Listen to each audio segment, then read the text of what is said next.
Battery के बारे में जानेंगे। बैटरी जिसे हम व्यापारिक रूप से उपयोग करते हैं, तो जो विद्युत रासायनिक सेल हमने पढ़ा, रासायनिक ऊर्जा विद्युत ऊर्जा में परिवर्तित होती है। तो बैटरी को यदि हम परिभाषित करें तो बैटरी क्या होता है, तो बैटरी वास्तव में दो या दो से अधिक सेलों के समूह को, जिन्हें हम श्रेणी क्रम में जोड़ते हैं और श्रेणी क्रम में जोड़कर उनसे हमें विद्युत धारा प्राप्त होती है, तो इसे हम बैटरी का नाम दे देते हैं। तो बैटरी कैसा होना चाहिए, ये कम कीमत का भी हो, ज़्यादा से ज़्यादा हमें वोल्टेज प्राप्त हो, ये बार बार उसको पुनः आवेशित किया जा सकता हो, साथ ही साथ प्रदूषण मुक्त हो, यहाँ पर भार में भी इसमें कमी हो, तो ये ज़्यादा उपयोगी होगा। ये सारे गुण जो है एक बैटरी में होना चाहिए। तो प्रायः बैटरी का प्रयोग हम अपने डेली लाइफ में बहुत सी जगह पर देखते हैं। तो जैसे आपने देखा होगा टॉर्च में, रेडियो में, खिलौनों में, मोबाइल में, गाड़ियों में, इस तरह से कई प्रकार से बैटरी का प्रयोग हम करते हैं अलग अलग रूपों में।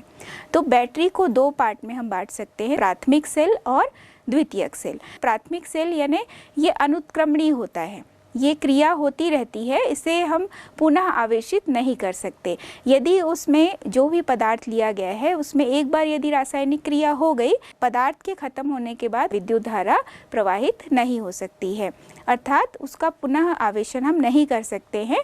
तो प्राथमिक सेल जो होती है वो अनुत्क्रमणीय होती है। द्वितीयक सेल जिसे हम बार बार चार्ज करके भी उपयोग में ला सकते हैं, जो उत्क्रमणीय होंगी। तो यहाँ पर हम तीन प्रकार के सेल के बारे में पढ़ेंगे। एक तो है प्राथमिक सेल, द्वितीयक सेल, ईंधन सेल। तो प्राथमिक सेल में हम दो चीज़ें पढ़ेंगे, मुख्य रूप से शुष्क सेल और मरकरी सेल। द्वितीयक सेल में हम पढ़ेंगे निकिल कैडमियम सेल और सीसा संचायक सेल। यहाँ हम ईंधन सेल के बारे में पढ़ेंगे, जो कि हाइड्रोजन ऑक्सीजन ईंधन सेल होगा। अब हम एक एक करके प्रत्येक सेल के बारे में देख लेते हैं। सेल को जब भी आप पढ़ेंगे तो आप ये ध्यान रखेंगे कि उस सेल में कैथोड किसका बना है, एनोड किसका बना है और विद्युत अपघट्य के रूप में किसका प्रयोग किया गया है, और दोनों ही इलेक्ट्रोडों पर होने वाले रिएक्शन को आपको विशेष रूप से देखना है। अलग अलग, कैथोड का रिएक्शन अलग, एनोड का रिएक्शन अलग, और दोनों को जोड़ने पर जो नेट रिएक्शन आता है वह भी देखना है। और प्रत्येक जो बैटरी होती है, सेल है, वहाँ से हमें कितना वोल्टेज प्राप्त होता है इसकी भी जानकारी होनी चाहिए। तो सबसे पहले हम लेंगे एकदम साधारण जो आप हमेशा यूज़ करते हैं, शुष्क सेल या ड्राई सेल।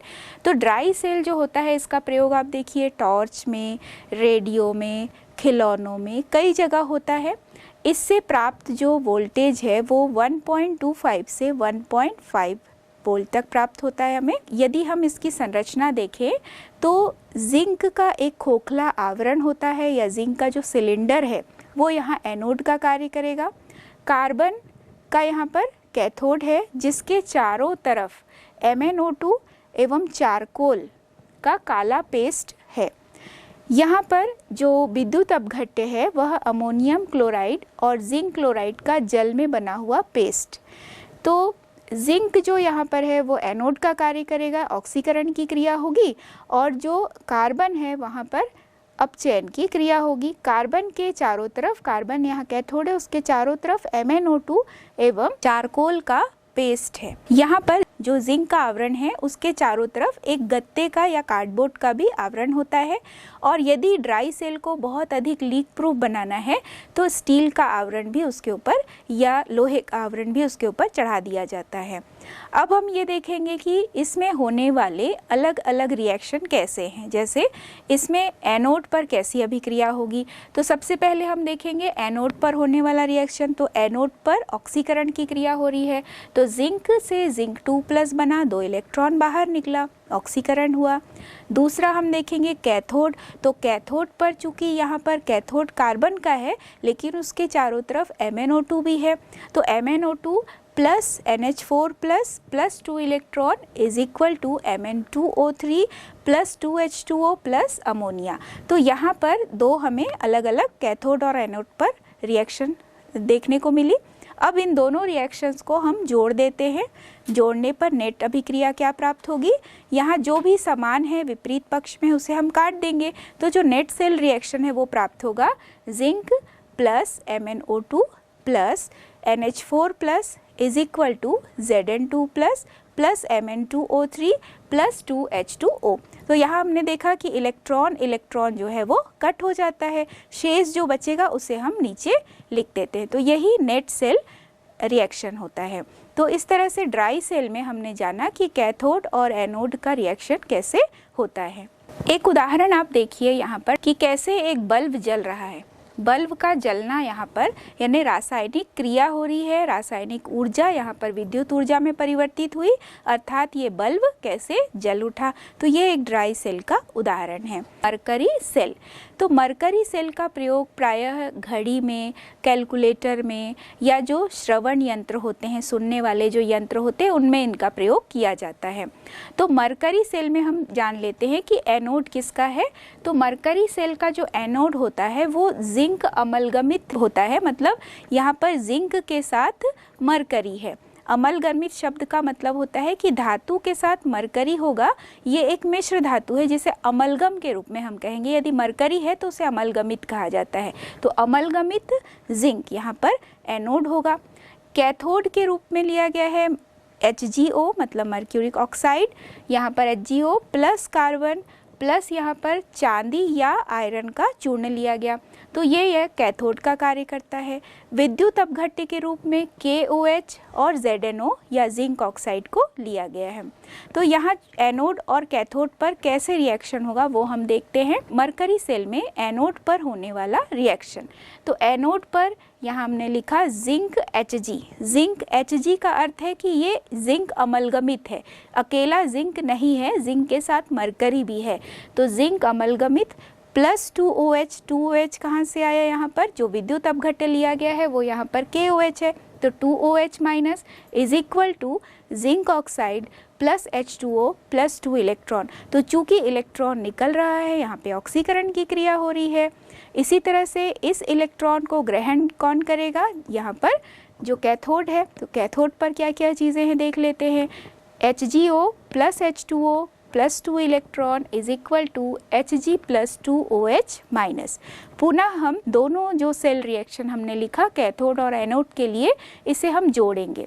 जोड़ने के बाद जो चीज़ें यहाँ पर विपरीत पक्ष में समान है उसे हम कट कर देंगे। तो क्या क्या चीज़ें कट जाएंगी, यहाँ पर 2 इलेक्ट्रॉन कट जाएगा, 2OH माइनस 2OH माइनस कटेगा, और यहाँ पर जल का अणु इधर भी है और उस तरफ भी है, सेम है लेकिन विपरीत पक्ष में है, तो इसे हम काट सकते हैं। तो अब हमारे पास जो शेष यानी नेट रिएक्शन प्राप्त होता है सेल रिएक्शन, वो है zinc amalgam plus HgO is equal to ZnO plus Hg। तो यहाँ पर हमने देखा एक नेट सेल रिएक्शन प्राप्त हुआ, और इस सेल से प्रायः देखा गया है कि जो वोल्टेज प्राप्त होती है वो स्थिर रहती है।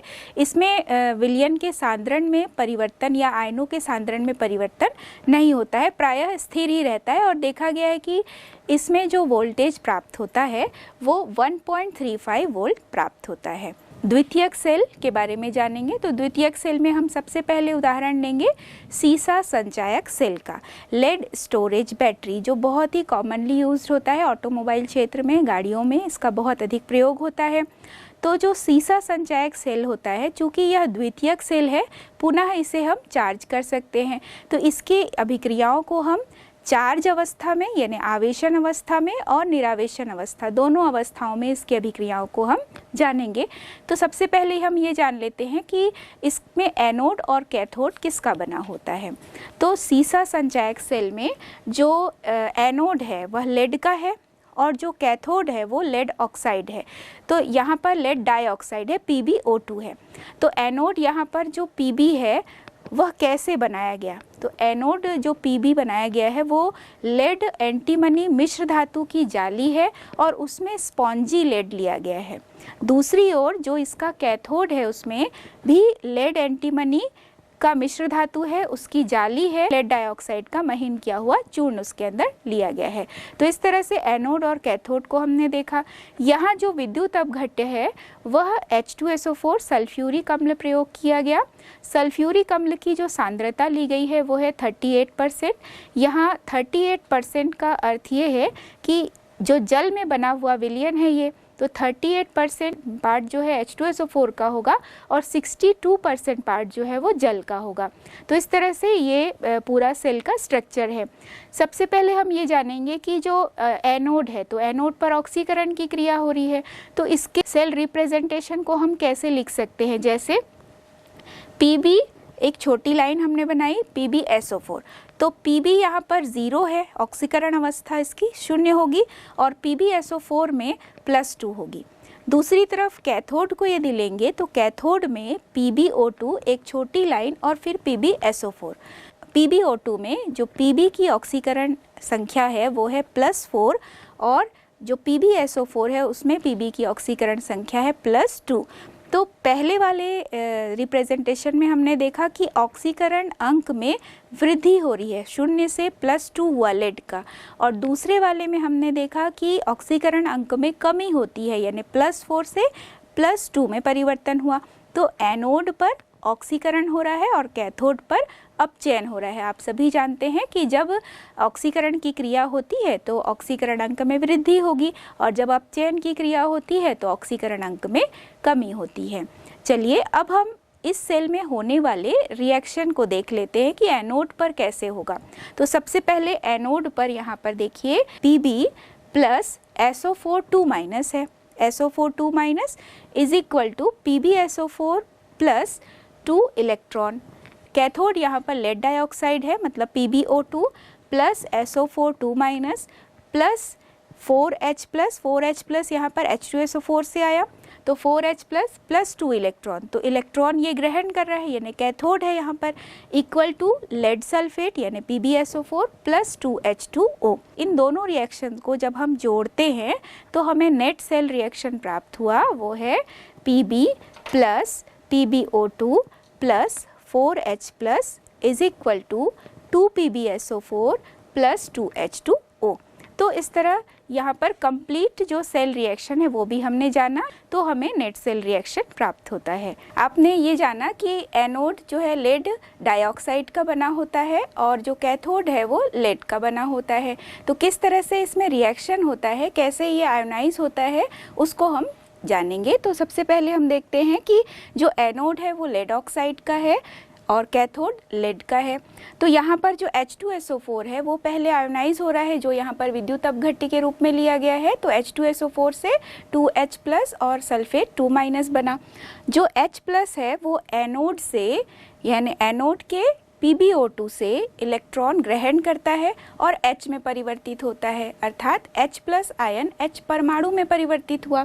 ये जो H परमाणु में परिवर्तन हुआ उसके बाद वह लेड डाइऑक्साइड के संपर्क में आएगा और लेड डाइऑक्साइड से क्रिया करता है।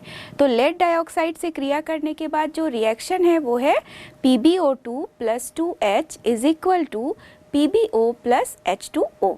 इसी तरह से PbO फिर H2SO4 से क्रिया करके बनाता है PbSO4 प्लस H2O।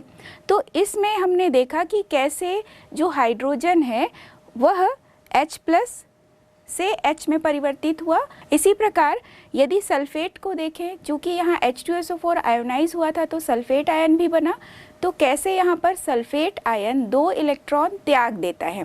तो जब सल्फेट आयन 2 इलेक्ट्रॉन त्याग देगा तो वह सल्फेट में परिवर्तित होगा और ये जो सल्फेट है वह लेड प्लेट की तरफ जाता है, लेड से क्रिया करता है और वापस लेड सल्फेट में परिवर्तित हो जाता है।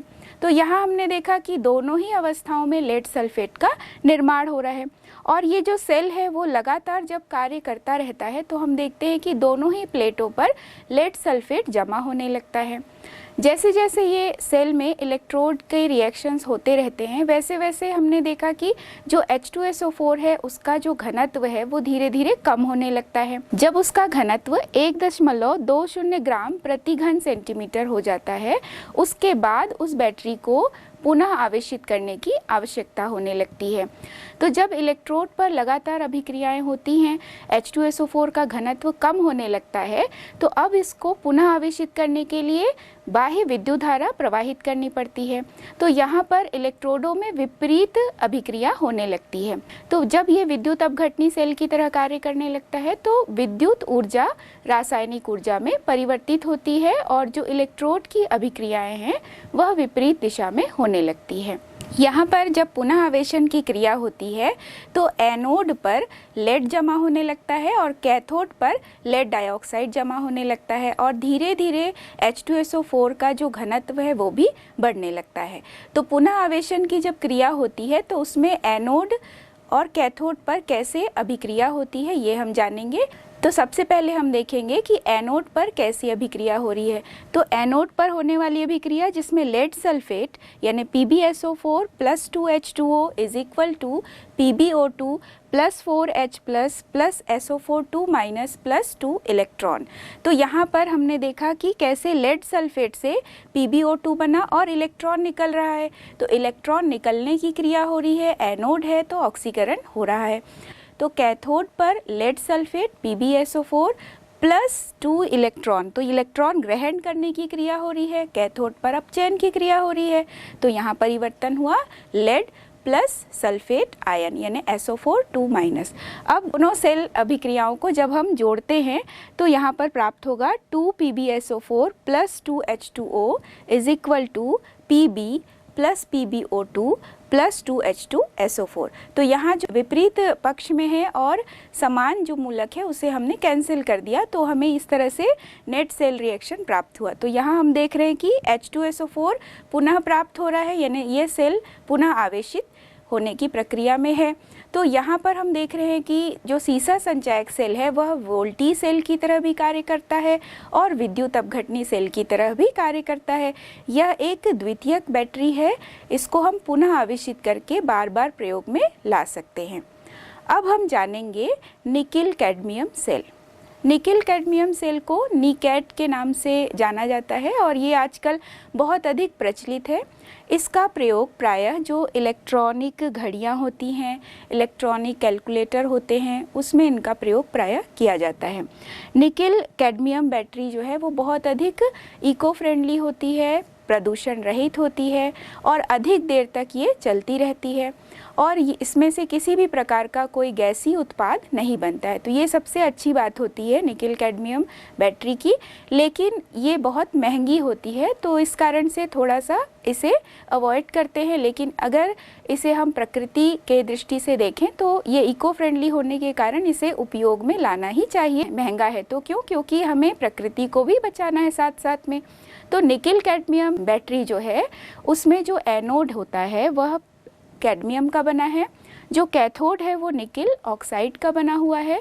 विद्युत अपघट्य यहाँ पर पोटेशियम हाइड्रोक्साइड का है। तो यहाँ एनोड पर होने वाला जो रिएक्शन है वो देखिए आप, Cd plus 2OH minus is equal to cadmium hydroxide यानी CdOH whole twice plus 2 electron. तो एनोड पर इलेक्ट्रॉन निकलने की क्रिया हो रही है, ऑक्सीकरण की क्रिया हो रही है। दूसरा हम देख रहे हैं कैथोड, तो कैथोड यहाँ निकिल ऑक्साइड का बना है। तो यहाँ पर NiO2 plus 2H2O plus 2 electron is equal to NiOH whole twice plus 2OH minus. तो यहाँ पर हम देख रहे हैं कि कैसे इलेक्ट्रॉन ग्रहण करने की क्रिया हो रही है, अर्थात कैथोड पर अपचयन की क्रिया हो रही है। तो यहाँ पर हमें प्राप्त होता है Cd plus NiO2 plus 2H2O is equal to CdOH whole twice plus NiOH whole twice. तो यहाँ पर 2 इलेक्ट्रॉन 2OH इस तरह से कैंसिल कर देंगे तो हमें नेट सेल रिएक्शन प्राप्त होता है। तो ये निकिल कैडमियम जो बैटरी होती है उससे जो सेल का विभव है या उससे जो वोल्टेज प्राप्त होता है लगभग 1.4 वोल्ट प्राप्त होता है। अब हम जानेंगे ईंधन सेल या फ्यूल सेल क्या होते हैं। जो ईंधन सेल होते हैं वे विशेष प्रकार के सेल होते हैं जिसमें जो इलेक्ट्रोड होता है वो धातु का नहीं होता है, उसमें जो ईंधन है वो बाहर से उसकी पूर्ति की जाती है। तो ईंधन सेल ऐसे सेल होते हैं जिसमें ऑक्सीजन, हाइड्रोजन या मीथेन जैसे जो ईंधन होते हैं उससे प्राप्त ऊर्जा का प्रयोग करके विद्युत ऊर्जा का उत्पादन किया जाता है। तो हम कह सकते हैं कि जो ईंधन सेल है जिसमें लगातार इलेक्ट्रोडों को अभिकारकों द्वारा पूर्ति किया जाता है, इसे हम बेकन सेल के नाम से भी जानते हैं क्योंकि बेकन साइंटिस्ट द्वारा इसे बनाया गया था, तो उनके नाम के आधार पर इसे बेकन सेल के रूप में भी जाना जाता है। ऑक्सीकृत होने वाला जो पदार्थ होता है इसमें वह इलेक्ट्रोड की धातु का नहीं बल्कि जो सेल में भेजा जाने वाला ईंधन होता है। इसमें ईंधन गैस को एनोड पर प्रवाहित करके ऑक्सीकृत कराया जाएगा और जो कैथोड पर दहन में सहायक जो वायु है, ऑक्सीजन है, उसको प्रवाहित किया जाएगा, जिसका कैथोड पर अपचयन होता है। तो यहाँ पर हम कह सकते हैं कि ऑक्सीजन, हाइड्रोजन या मीथेन ईंधनों से प्राप्त ऊर्जा को विद्युत ऊर्जा में परिवर्तित किया जाता है। तो ऐसे सेलों को ईंधन सेल के नाम से जाना जाता है। ईंधन सेल के जब अभिक्रियाओं को हम देखेंगे तो इसमें वास्तव में कोई अलग से इलेक्ट्रोड नहीं होता है। जो भी गैसेस होती है या जिस भी गैस को ईंधन के रूप में प्रयोग करना होता है उसे बाहर से प्रवाहित किया जाता है।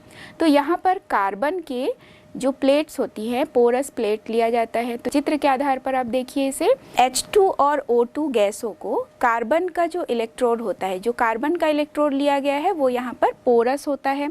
तो सरंध्र युक्त जो इलेक्ट्रोड होते हैं कार्बन के, उससे होकर हाइड्रोजन और ऑक्सीजन गैस को अलग अलग कक्षों में, जो यहाँ पर कार्बन का सरंध्र प्लेट है उसके द्वारा जो कक्षों का विभाजन किया गया है, तो एनोड कक्ष और कैथोड कक्ष बनाया गया है और बाहर से ऑक्सीजन और हाइड्रोजन गैस को प्रवाहित किया जा रहा है। और सांद्र NaOH और KOH विलयन में बुलबुलों के रूप में हाइड्रोजन गैस को यहाँ पर एनोड कक्ष में, जहाँ पर उसका ऑक्सीकरण होगा, इसी तरह से ऑक्सीजन गैस को कैथोड कक्ष में, जहां पर उसका अपचयन होगा। हाइड्रोजन ऑक्सीजन को अलग अलग एनोड कक्ष और कैथोड कक्ष में भेजा जाता है। क्योंकि यहाँ पर गैसीय ईंधन लिया जा रहा है तो ये बुलबुलों के रूप में भेजा जा रहा है। इसमें भी अलग अलग सेल अभिक्रियाएं होंगी अलग अलग कक्षों में, क्योंकि एनोड पर ऑक्सीकरण होगा और कैथोड पर अपचयन होगा। तो चलिए अब हम जानते हैं कि कैसे सेल अभिक्रिया इसमें होती है। तो सबसे पहले हम देखेंगे एनोड कक्ष में होने वाली अभिक्रिया। तो चूंकि एनोड कक्ष में हाइड्रोजन गैस प्रवाहित की गई है तो 2H2 plus 4OH minus is equal to 4H2O plus 4 electron. तो इलेक्ट्रॉन यहाँ निकल रहा है, ऑक्सीकरण की क्रिया हो रही है एनोड कक्ष पर। दूसरा हम देखेंगे कैथोड पर होने वाली अभिक्रिया।